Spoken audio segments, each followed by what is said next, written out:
तुम्हाला पंती बनवून दाखवणार आहे. सूप आहे. आता सुरू करूया पेपर पासून. आपण पेपर घेतोय आणि त्याला आपण आता चिकटपट्टी लावूया.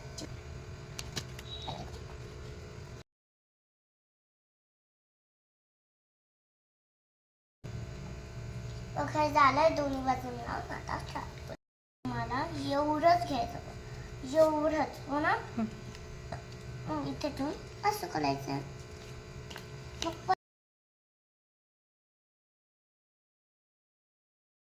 कसं पंखा बनलाय ना. आता बघा आपल्याला असं फोल्ड करायचंय आणि गेला उघडून इथे फेविकॉल लावायचं. तर दोनच बाजू चिटकवायचे असं. ज्योती लावूया. ज्योती म्हणतात हे ज्योती लावून बेकॉल.